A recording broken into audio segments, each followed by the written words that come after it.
Throughout this series, the Surry County Substance Abuse Recovery Office interviewed a number of people who shared their stories of their recovery journey. We were struck by their strength and their resilience and their courage. We've collected their stories in this episode, and we think it's of great value to listen to what they have to say.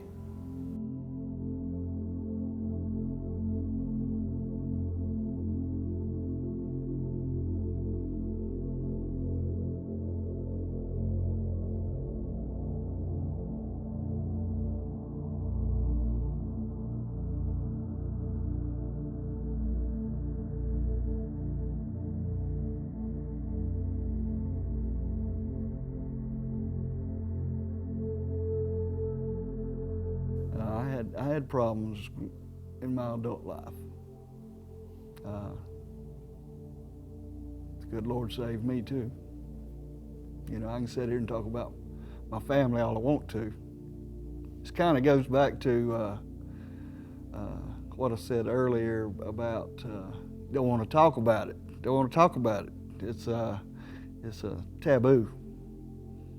But I've had my demons also. And I'm living proof it can be done.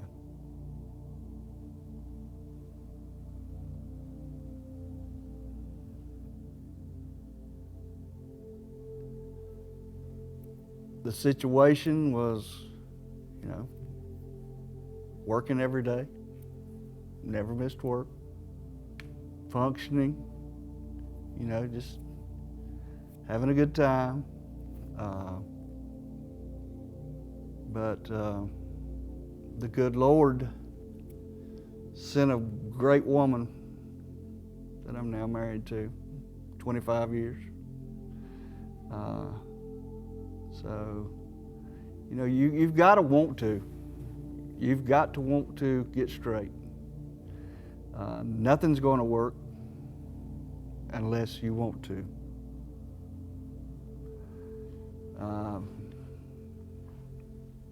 I've had dealings with situations that I've sent my daughter to rehab 4 times. I put her in jail twice. You know, my family is one of the statistics. I mean, you hate to demoralize it that way, but we're one of the statistics that we have lived through it. Hope came from basically my mother and father. Strong Christian people, strong, and small community here in Dobson. Everyone was praying, words of encouragement.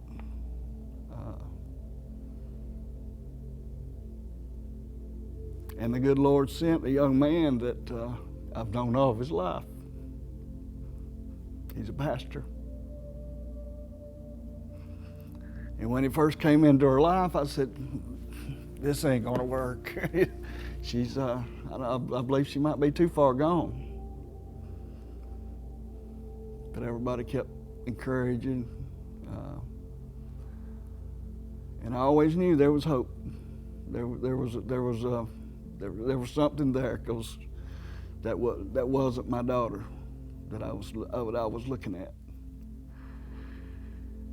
And sure enough, they got married.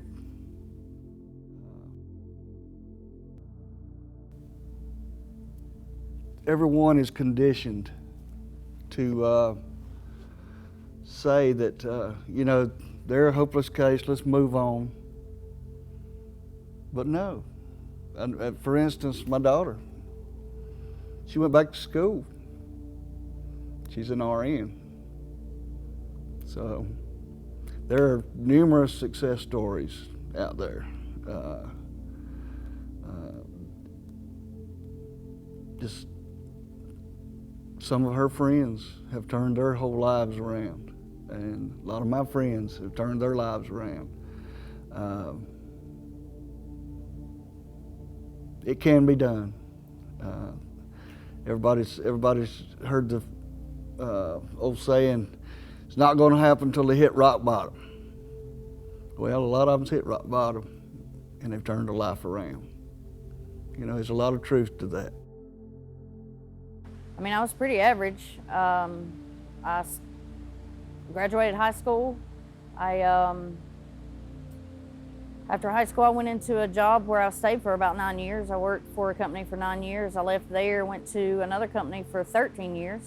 I was your average, everyday person. I went, you know, my 9-to-5 job, and I mean, just pretty normal. I had a social life. I had friends. We'd go out, you know, clubs, stuff like that. Never really anything huge. I functioned day to day. Still, you know, had my family, that kind of thing. Well, I was prescribed pain pills for a health issue I was having, and didn't realize that you could even get addicted to them at the time, honestly. But I lost my dad to suicide in 2013, along with my best friend. My best friend committed suicide about 6 months before.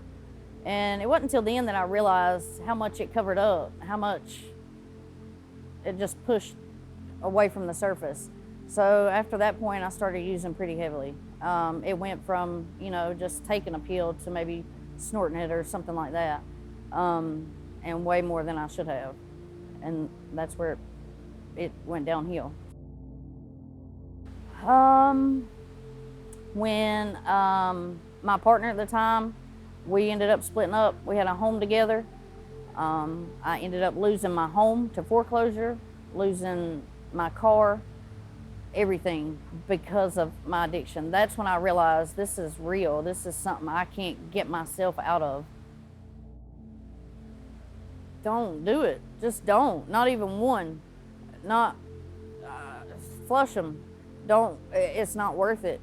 It made me feel, it turned me into somebody that I didn't know. It turned me into someone, I felt like in my 30s during my addiction that my life was over. I've had my daughter, I've accomplished this and this in life, and I felt like, okay, that's it, I've done it. And I thought it was over. I didn't care who I hurt, I didn't care who it hurt. As long as I knew I was gonna get high, it didn't matter what I was gonna do. I didn't care about anything. I would steal from anybody just to get what I wanted. I just did not care. That was all I cared about. It was my life. And so, you know, when I realized that I am worth it and that I could recover, it was like a bombshell to me. It really was. Family-oriented, goal-oriented, helper. I want to help people. I want to show people that we can and do recover. I know that that's not what a lot of people come out of recovery and they want to remain anonymous, and I want to show people that we're here and we do. I love my family. I love my life. I love my daughter.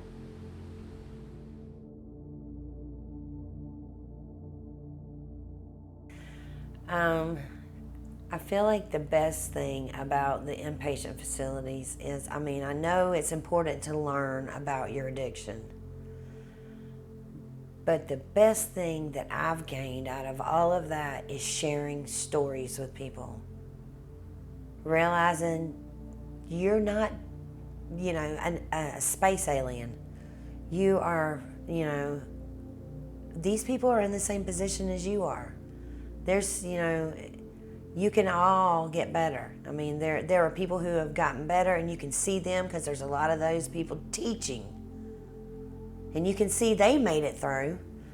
And then you can also see that, you know, I'm not the only one with the problem. This girl's addicted too. And as you tell the stories, you have some of the exact same stories. So it makes you feel like, okay, okay, and I'm not by myself, you know, and then also the fact that you learn your coping skills, you know, that's where you start learning them. And you know, you realize suddenly that, wow, the world is still going on outside of your mind, and you are still spinning around in a circle in the same place you started.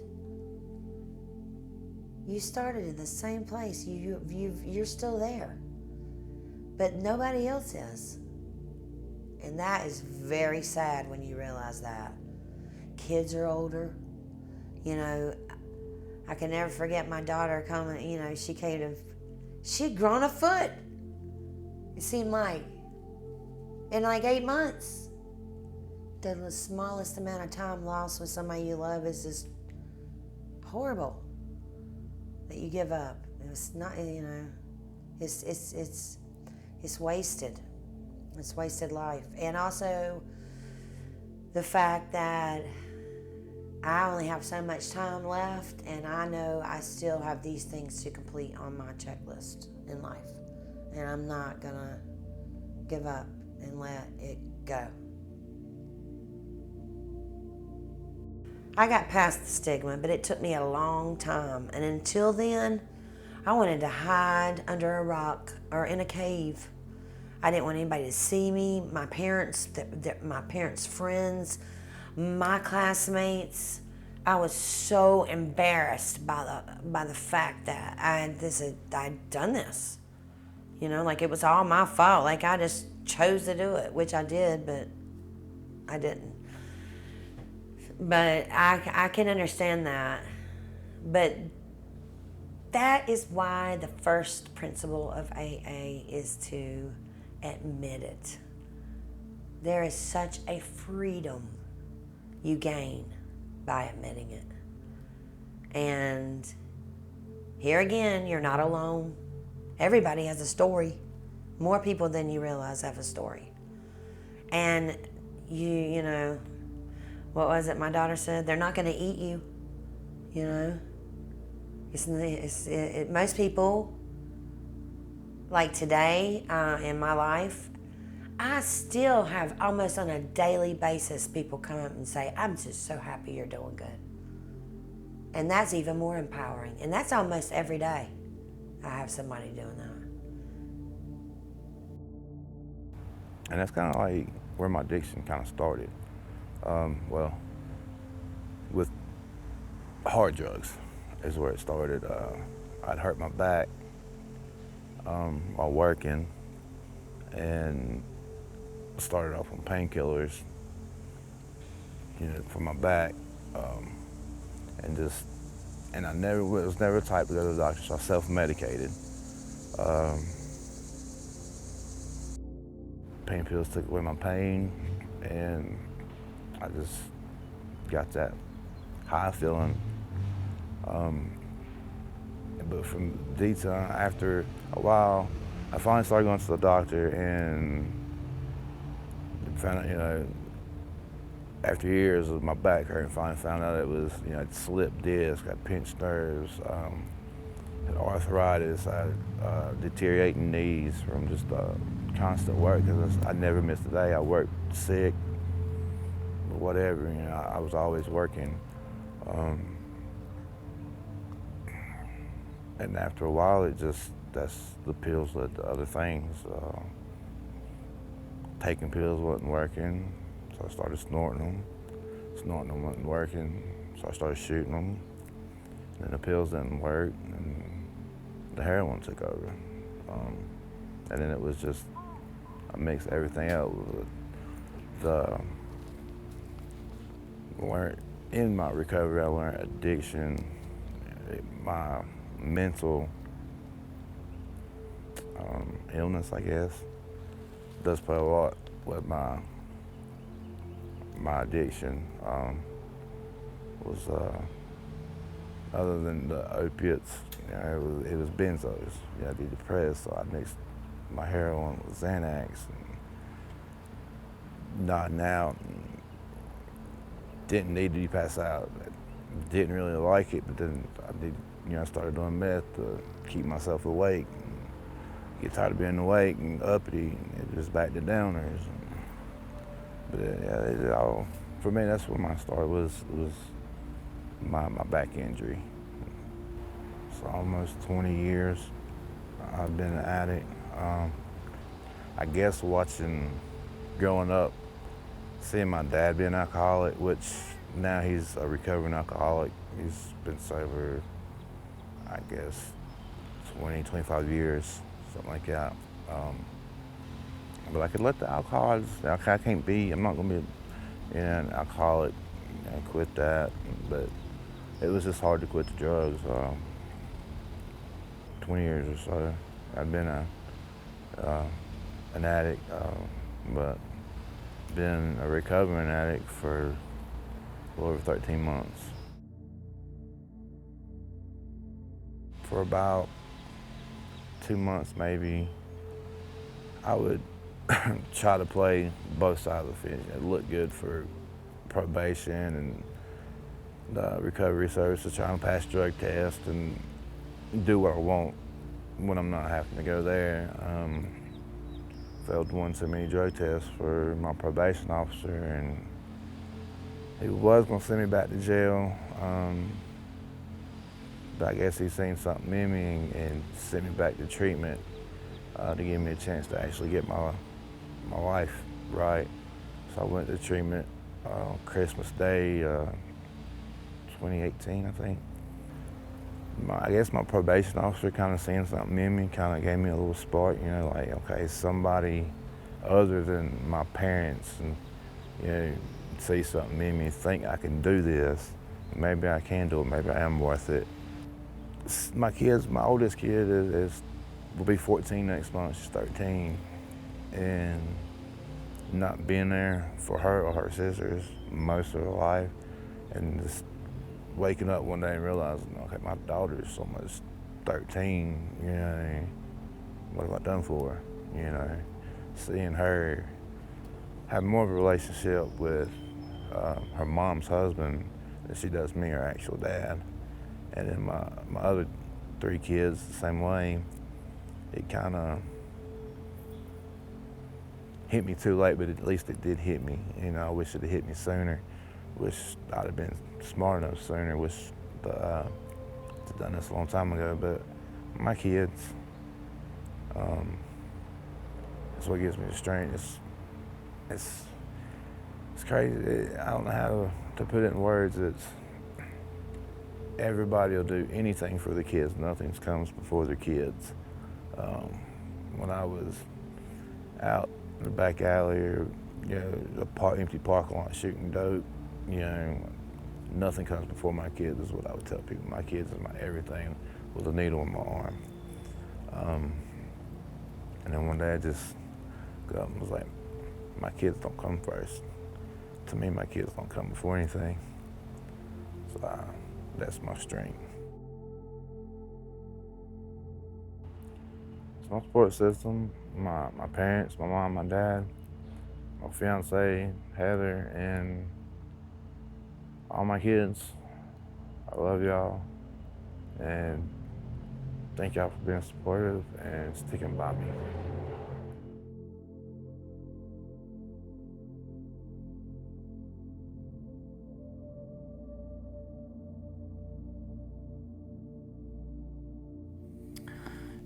I did drugs for about 10 years of my life. I guess I got started like anyone else. Parties, hanging out with friends, smoking pot, drinking, a little cocaine, mushrooms, acid, whatever, one thing led to another. Slowly built up. I started taking pills, different things. And then one pill turned into 10, 10 turned into 20, it was expensive. Then, you go to, you can't afford it, then you're trying to rob, steal, whatever you can do to make ends meet to try to get it. It controls your life. That's all, you're chasing it, you're looking for it. That's all you think about. You don't care who you hurt, family, friends, loved ones.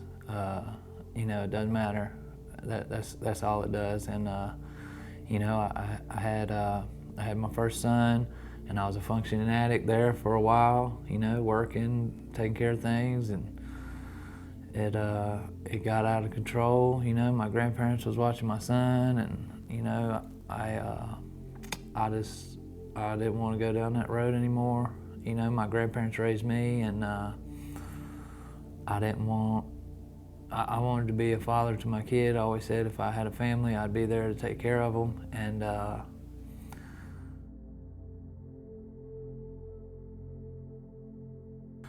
And then from there, you know, your family, you tell them what's going on, explain to them. You know, I had to completely change anyone and everyone. I threw my phone away. It was, if you look at it, when you're using drugs, those people only want a ride to get drugs, money to get drugs. Do you have any drugs to share with me? That's all it is. You have to completely change that. Tell your family what's going on. I know that's a scary thought. That was a big thing for me, was to be honest with my family. But that's another part of your team on the road to sobriety. It's not just a one person. It's not just two people, a doctor and a counselor and you. It's everybody's got to be on board, or you never cross that bridge. If you never tell them to get those first steps, you'll never. I don't see how I could have done it on my own. Not in the state you're in, the situation you're in.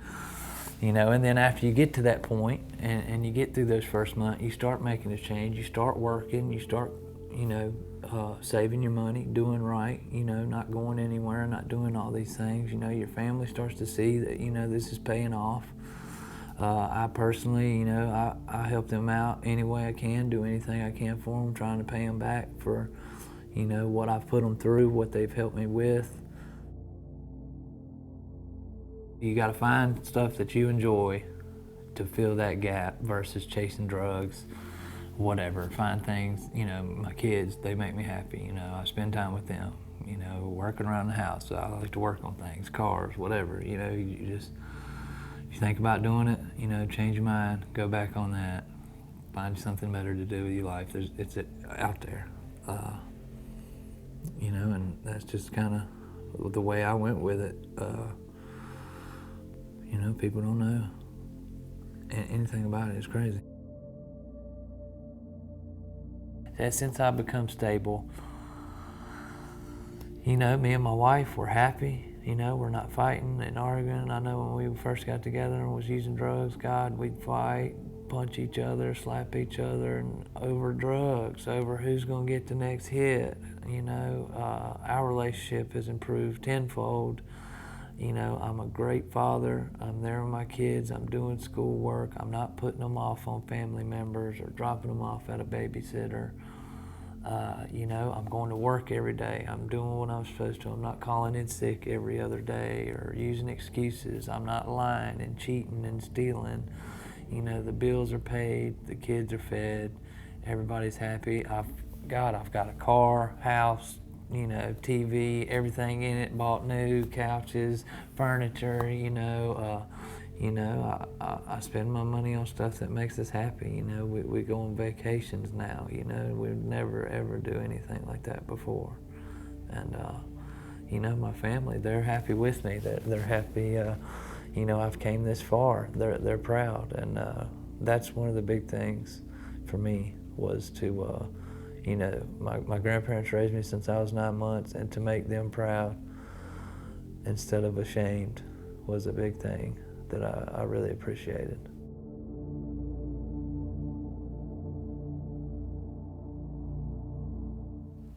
Successful recovery from addiction does happen. Join us for the next episode of Surry, The Road to Recovery.